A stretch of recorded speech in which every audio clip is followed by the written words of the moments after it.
इस विषयासक्त भोगासक्त प्राणी की बुद्धि तब तक भगवान में नहीं लगती जब तक कि वह किसी अकिंचन भगवत प्रेमी अनुरागी संत की चरणरज अपने मस्तक पर न चढ़ा ले, अपने मस्तक पर धारण न कर ले। महाराज जी कहते कि उचित होता कि हिरण्यकशिपु को अहंकार छोड़कर प्रहलाद जी की ही चरणरज मस्तक पर चढ़ा लेनी चाहिए थी। भैया भगवान के भक्त सबको सुलभ होते हैं, पर हम लोग इतने अहंकारी हैं कि भक्त को पहचान नहीं पाते हैं। सब ही सुलभ सब दिन सब देशा, सेवत सादर समन कलेसा। इस चौपाई पर विचार करना चाहिए। सबको सुलभ है, सब दिनों में सुलभ है, सब देशों में सुलभ है। आवश्यकता है अत्यंत आदर पूर्वक सेवन की, बस सारा क्लेश समाप्त हो जाएगा।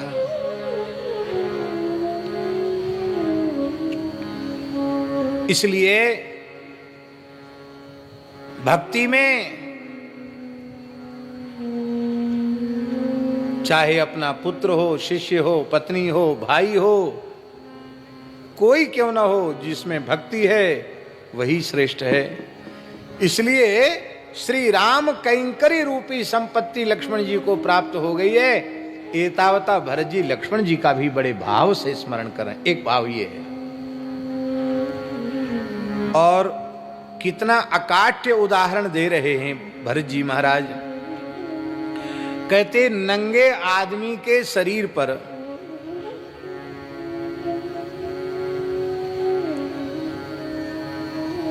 गहने धारण करा दो तो क्या गहनों से उसकी शोभा होगी?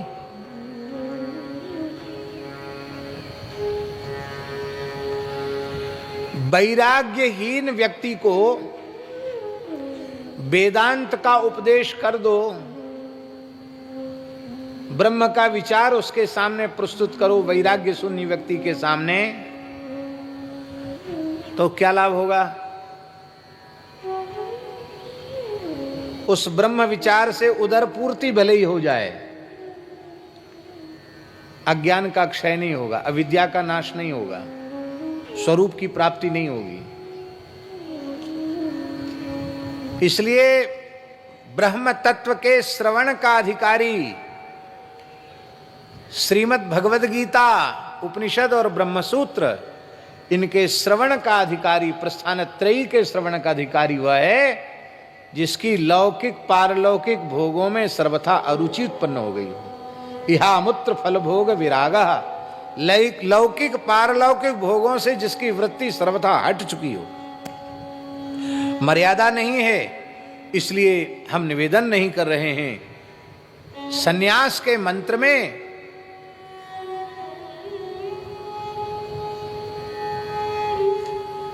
हाथ खड़े करके ये बात कही जाती है,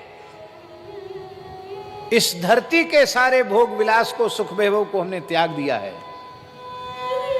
उसके ऊपर के जो सिद्धों के लोकों में प्राप्त होने वाले भुवर लोक के जो सुख भोग हैं उनका हमने त्याग कर दिया है।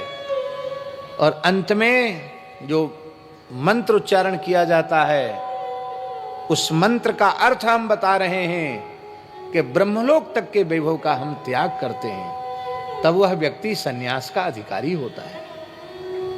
और इस प्रकार का वैराग्य पूर्वक जो सन्यास है, उसका भाव यदि मृत्यु के एक क्षण पूर्व भीतर जागृत हो जाए, तो गरुड़ पुराण में भगवान श्री कृष्ण गरुड़ जी से कह रहे हैं कि हे गरुड़, वह जीव फिर आवागमन के चक्र में नहीं पड़ेगा, वो मुक्त हो जाएगा, इसमें संदेह नहीं है। और वैराग्य नहीं है तो हम चाहे जैसा तिलक लगा लें, चाहे जिस रंग के कपड़े पहन लें, चाहे जो वेशभूषा बना लें, यदि शरीर में संसार में आ सकती है, स्त्री पुत्र घर परिवार में आ सकती है, ममता है, उनका संपर्क हमारा छूटा नहीं है, तो भैया फिर केवल एक वेशभूषा मात्र से कौन सा हित हो जाने वाला है। इसलिए भरत जी कहते बादि बसन बिन भूषण भारू, बादि बिरति बिन ब्रह्म विचारू। वैराग्य के बिना ब्रह्म का विचार व्यर्थ है, वस्त्र के बिना आभूषणों का भार शरीर पर व्यर्थ है, और रोगी शरीर के आगे भोगों की प्राप्ति व्यर्थ है। महाराज जी ही सुनाते, सामने बैठे हैं। एक बहुत बड़ा आदमी था, शहर का नाम नहीं लेंगे, बहुत बड़ा आदमी था, बड़ी लंबी चौड़ी बातें उसने करी। महाराज जी का तो मन था कि शायद कुछ इसका मन जगे, तो इतना समर्थ भगवान ने ऐसे बनाया है, गौ सेवा में कुछ कमर कसे तो बहुत बड़ा काम कर सकता गौ सेवा में। लेकिन वो इधर इसका उसमें, उसका इसमें करने वाला था। दो संस्था है ना, एक संस्था का डोनेशन उसमें दे दिया, उसका संस्था दोनों उसी की। और इतना बड़ा आदमी जो हो सकता कई हजार करोड़ का मालिक हो, और वो आदमी महाराज जी से बोला कि डॉक्टर कहता तुम जिस दिन खा लोगे उसी दिन मर जाओगे। उबला हुआ खाता था। क्यों? जौ, वो भी जौ, केवल जौ उबाल करके खा सकते, जौ का दलिया, कुछ नहीं। रोगी व्यक्ति के सामने बहुत से भोग प्रस्तुत कर दिए जाएं, व्यर्थ हैं। और बिनु हरि भगति जाए जप जोगा। भगवान गीता में कहते हैं यज्ञानाम जप यज्ञोस्मि, मैं यज्ञों में जप यज्ञ हूं।